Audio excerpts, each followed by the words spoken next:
10명이 넘는 한인들이 출마한 올해 뉴저지주 예비선거에서 다수의 후보들이 본선거 행티켓을 거머쥐었습니다. 오늘 제약사 모더나가 오미크론 변이에 최적화된 부스샷을 임상시험한 결과 기존 백신보다 더 효과적이었다고 발표했습니다. 뉴욕시 전철역에서 한 흑인 남성이 52세 여성을 솔로 밑으로 밀치는 범죄가 발생했습니다.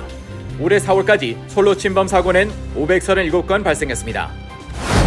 총기 참사가 연이어 발생하고 있는 가운데 이번에는 총기 관리에 소홀한 아빠가 아이가 실수로 쏜 총에 맞아 사망했습니다.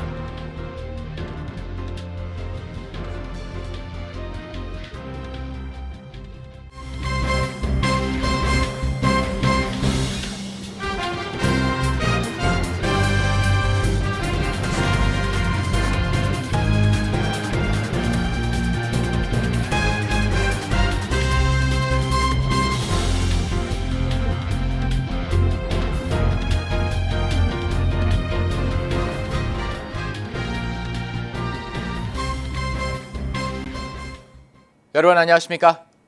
KBTV 뉴스9 이창원입니다. 올해 뉴저지주 예비선거에는 앤디 김 연방하원 의원 등 10명이 넘는 한인 정치인들이 출마했습니다. 특히 한인들의 관심이 집중됐던 팰리세이드 파크 시장 후보 예비 경선에서는 기호 1번 폴 김 후보의 본선거 진출이 확정됐습니다. 공화당 측 예비 경선에서는 스테프니 장 후보가 예상대로 넉넉한 승리를 거머쥐며 본선거 후보 진출을 확정지었습니다. 첫 번째 소식 전상희 기자가 전합니다. 어제 치러진 예비 경선에서 한인사회 관심이 집중됐던 팰리세이드 파크 민주당 측 시장 후보는 폴 김 후보로 확정됐습니다. 우편 투표가 집계되기 전이지만 어젯밤 기준 김 후보는 627표, 크리스 정 시장은 456표를 얻은 것으로 나타나면서 김 후보가 정 시장을 170표 이상으로 크게 따돌리며 승리했습니다. 공화당 측 시장 후보 경선에서는 스테파니 장 후보가 166표를 획득하며 폴로타 후보를 80표 이상으로 크게 따돌리고 압승했습니다. 민주당 측 시의원 후보도 김 후보 측 러닝메이트인 제이슨 김 후보와 마이클 비에트리 후보가 각각 579표, 546표를 얻으며 상대 후보들을 따돌리며 본선거 행을 확정지었습니다. 장 후보의 러닝메이트인 우윤구 후보와 원유봉 후보도 각각 185표, 163표를 얻어 본선거 행을 확정지었습니다. 다른 지역의 한인 후보들은 큰 이변 없이 모두 본선거 진출이 확정됐습니다. 3선에 도전하는 연방하원 뉴저지 3선거구의 앤디 킴 의원은 민주당 예비선거에서 무명의 루벤 핸들러 후보를 큰 표 차로 꺾고 승리했습니다. 김 의원은 이날 공화당 예비선거에서 승리한 밥 힐리 후보와 11월 본선거에서 맞붙게 됩니다. 시의원 4선에 각각 도전하는 피터서 포틀리 시의원과 데니얼 박 테너플라이 시의원은 경쟁 후보 없이 예비선거를 통과해 본선거 진출이 확정됐습니다. 오라델의 미리엄 유 시의원도 예비선거에서 경쟁 없이 승리했습니다. 이와 함께 클로스터 시의원에 도전하는 최기두원 민주당 후보와 잉글러드 클립스 시의원 당선을 노리는 크리스 김 민주당 후보 역시 예비선거를 무난히 통과했습니다. 한편 지난 3일부터 5일까지 실시된 뉴저지주 예비선거 조기 대면 투표 참여율이 매우 낮았던 것으로 나타났습니다. 뉴저지 주정부 발표에 따르면 주 전역에 있는 139개 투표소에서 조기 투표를 한 유권자 수는 2230명으로 집계됐습니다. 뉴저지주 유권자 수가 640만 명이라는 점을 감안하면 전체의 0.3%에 불과한 것입니다. KBTV 뉴스 전상입니다. 오늘 미국의 제약사 모더나가 오미크론 변이에 대해 맞춤형으로 개발한 백신과 기존 코로나19 백신을 결합한 콤보 백신 부스트샷의 임상시험 잠정 결과를 발표했습니다. 올 가을 또 한 번의 재확산이 올 수 있다는 전문가들의 경고가 나온 가운데 현재 화이저와 바이온테크도 비슷한 종류의 이가 백신을 개발 중인 것으로 알려졌습니다. 김은지 기자가 전해줍니다. 오늘 미국의 바이오 기업 모더나는 새롭게 업그레이드한 코로나19 백신이 오미크론 변이에 대해 기존 백신보다 더 강력한 면역 반응을 일으켰다고 밝혔습니다. 437명을 대상으로 한 이번 시험에서 콤보 백신은 접종 결과 중화 항체 수치가 8배 늘어난 것으로 알려졌습니다. 또 콤보 백신은 코로나19 원형에 대해서도 기존 백신보다 약 2배 가까이 늘어난 수준의 중화 항체를 생성한 것으로 나타났으며 다른 모든 코로나 바이러스 변형에 대한 항체 수치도 증가시킨 것으로 전해졌습니다. 모더나는 이번 시험에 사용한 콤보 백신을 올해 가을부터 부스터샷 접종에 사용될 수 있을 것으로 기대하고 있으며 모더나 외에 화이자와 바이오엔테크도 비슷한 종류의 이가 백신을 개발 중이라고 AP통신이 전했습니다. 현재 미국에서 통용되고 있는 코로나19 백신은 팬데믹 초기 코로나19 원형에 맞춰 디자인된 것으로 그 이후에 출현한 변이들에 대해서는 백신 효력에 차이가 생기면서 새로 업데이트된 백신의 필요성이 높아지고 있었던 것에 따른 것으로 보입니다. 당장 미국에서 최근 확산하기 시작한 오미크론의 하위 변이 BA4와 BA5만 해도 지난 겨울 유행한 오미크론 변이보다 감염력이 높고 백신 회피 능력이 앞서는 것으로 전해졌기 때문입니다. 그러나 전문가들이 여름 휴가와 방학을 마치고 사람들이 학교와 직장으로 돌아가는 가을 시점부터 코로나19가 다시 유행할 가능성이 있는 것으로 내다보고 있으며 또 바이러스의 변이가 너무나도 빨리 진행되고 있다는 점에서 모더나의 새 콤보 백신이 올해 가을 유행할 새 변이에도 효과를 발휘할 수 있을지는 미지수입니다. 이에 대해 일부 백신 전문가들은 이미 유행이 끝난 기존 변이보다 가장 최신 버전의 변이에 초점을 맞춰야 한다고 주장하지만 제약사들이 임상시험을 거쳐 백신을 양산하기까지 시간이 많이 걸린다는 점이 문제라고 뉴욕타임스는 지적했습니다. KBTV 뉴스 김은지입니다. 뉴욕시 전철역에서 또 묻지마 밀치기 범죄가 발생했습니다. 브롱스 전철역에서 한 여성이 괴한으로부터 밀쳐져 선로로 떨어졌습니다. 다행히 큰 사고는 면했지만 팔과 머리에 부상을 입었습니다. 보도에 전상희 기자입니다. 뉴욕시경에 따르면 6일 오후 4시 40분 브롱스 잭슨 애비뉴역 플랫폼에서 52세 여성이 한 괴한으로부터 밀쳐져 선로에 빠지는 사건이 발생했습니다. 경찰에 따르면 신원이 밝혀지지 않은 피해자는 당시 열차가 역으로 들어오는 상황은 아니어서 큰 사고는 면했지만 선로로 떨어지면서 팔과 머리를 다친 것으로 알려졌습니다. 또 주변인들의 도움으로 다행히 선로에서 플랫폼으로 다시 올라올 수 있었으며 인근 링컨 병원으로 이송돼 치료를 받고 있는 것으로 전해졌습니다. It's getting crazier, real crazier. It is. After the COVID thing, everybody's out of hand. Very out of hand. 52 years old, that could have been his mom. Like, who does that?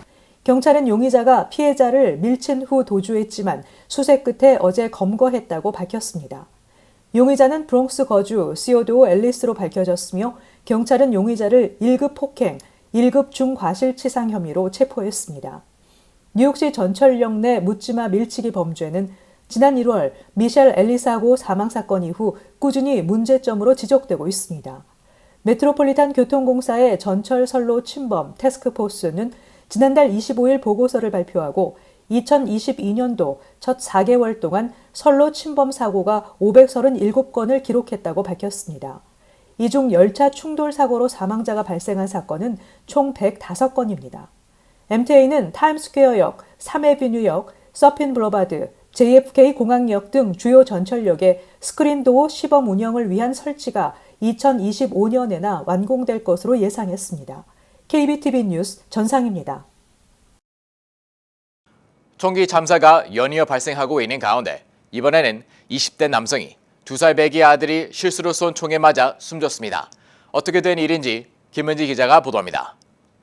지난 6일 플로리다 오렌지 카운티 보안관실은 지난달 올랜도에 사는 26세 남성 레지 메이브리가 컴퓨터 비디오 게임을 하던 중 2살 아들이 쏜 총에 맞아 사망하는 사고가 벌어졌습니다.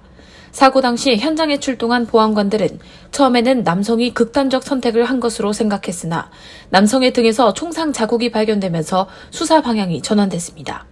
목격자는 5살 큰아들로 그는 자신의 2살짜리 동생이 모르고 방아쇠를 당겼다고 증언했습니다. 수사당국은 사고 당시 5살, 2살 아들뿐만 아니라 5개월 막내와 남성의 부인까지 모두 집에 있던 것을 확인했습니다. 수사당국은 증언 등을 바탕으로 사고 당시 총기가 제대로 보관돼 있지 않았고 이로 인해 아이가 총기를 쉽게 만질 수 있었다고 결론 내렸습니다. 조사 결과 아이의 부모가 아이 방임과 마약 혐의로 보호 관찰을 받던 중이었기 때문에 법적으로 총기를 소지할 수 없었다는 사실도 드러났습니다. Gun owners that do not properly secure their firearms are just one split second away from one of these tragedies happening in their homes. 100% preventable if you secure your firearms in a locked case in a high area. And in the first case, these two are not supposed to have a gun. 이에 엄마는 과실치사와 총기 불법 소지, 보호 관찰 위반 등의 혐의로 체포됐습니다. 오렌지 카운티의 존 미나 셰리프는 장전된 총 관리를 소홀하게 함으로써 어린 새 아이들은 부모 없이 또 자신의 부모를 쐈다는 사실을 안 채로 살아가야 하는 비극이 빚어졌다고 말했습니다. KBTV 뉴스 김은지입니다. 이 프로그램은 사업체가 2020년 말부터 2021년 초 주 보건국이 지정한 오렌지, 레드존에 위치했고 40% 이상의 매출 손실을 입었음을 입증할 수 있다면 신청할 수 있습니다. 이미 신청 기한은 5월 1일 마감됐지만 프로그램 예산이 남아있는 만큼 추가 신청을 받아 고용 확대를 촉진하겠다는 취지입니다. 팬데믹 타격을 입었을 때 직원을 줄였다, 현재 다시 추가 고용을 한 상태라는 점도 입증할 수 있어야 합니다. 한 명을 고용할 때마다 $5,000 세액공제를 받을 수 있고 식당 한 곳당 최대 10명까지 세액공제를 신청할 수 있습니다. 뉴욕주와 텍사스주 등에서 잇따라 총기 난사 사건이 발생한 가운데 상원에서 민주당과 공화당이 진행하는 총기 규제 입법 협상이 일부 진전을 이뤘다고 로이터 통신 등이 보도했습니다. 일부 의원들은 협상에서 각 주가 위험 인물의 총기 소유를 한시적으로 규제할 수 있는 이른바 레드 플래그 법을 입법하도록 독려하는 내용을 논의하고 있는 것으로 알려졌습니다. 이들은 또 학교 안전과 정신건강 서비스 강화 등의 조치도 논의하고 있습니다. 법적으로 총기 소유가 금지된 범죄 경력자들이 총기에 접근하지 못하도록 추가 조치를 하는 방안도 논의 사항입니다. 현재 상원은 민주당과 공화당이 50석씩 반분하고 있어 의사 규정상 최소 10명 이상의 공화당 의원이 법안 처리에 찬성해야 법안 통과가 가능합니다. CDC는 전 세계 원숭이 두창 감염 사례가 1000건 이상을 넘어섰다는 점을 반영해 국제 여행자들에게 경계심을 높이라는 차원에서 경보를 2단계로 높였습니다. 2단계 경보는 여행객들에게 강화된 예방 조치를 취할 수 있도록 권장하고 있습니다. 통상적인 주의를 기울이라는 1단계보다는 높지만 꼭 필요하지 않은 여행을 자제하라는 3단계보다는 낮은 수입니다. CDC에 따르면 6일까지 영국 302건, 스페인 198건, 포르투갈 153건, 캐나다 80건 등 전 세계 29개국에서 1019건의 감염 사례가 발생한 것으로 알려졌습니다. 미국의 경우 30건에 달하고 있습니다. 도난당한 신용카드 번호를 이용해 전화로 대량 주문하는 사기범들의 행각이 기승을 부리고 있어 FBI가 비즈니스를 하는 사업자들에게 신용카드 사기에 주의하라고 경고했습니다. 2022년에만 100개 이상 비즈니스가 이런 수법에 당했고 이에는 타이어, 가구, 가전제품 매장 등이 포함됐습니다. 사기범들은 전화 주문을 하면 배달기사가 픽업을 하도록 해 타주에서 되팔기를 하는 식으로 비즈니스 업주들을 속이고 있습니다. 코로나로 사정이 안 좋아진 많은 개인 사업자들이 대량 구매라는 말에 혹해 꼼꼼히 검토하지 않아 피해 사례가 늘고 있는 것으로 추정됩니다. 한국에서도 지난해부터 배송비를 가로채는 사기가 급증했으며 제품만 받은 후 잠적하는 결제 사기도 많이 발생하고 있습니다. 잠시 후 커뮤니티 브리핑을 전합니다.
이어서 환율과 증시 전해드립니다.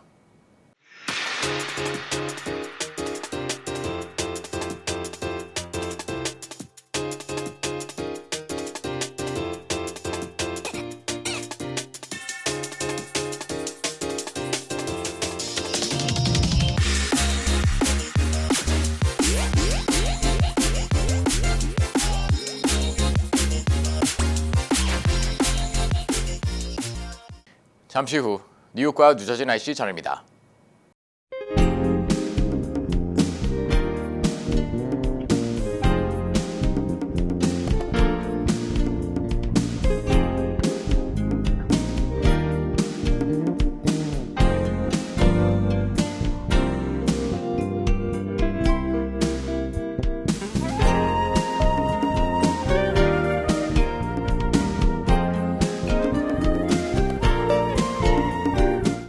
KBTV 뉴스9 마칩니다. 오늘도 시청해 주셔서 감사합니다. 편안한 밤 보내시 바랍니다.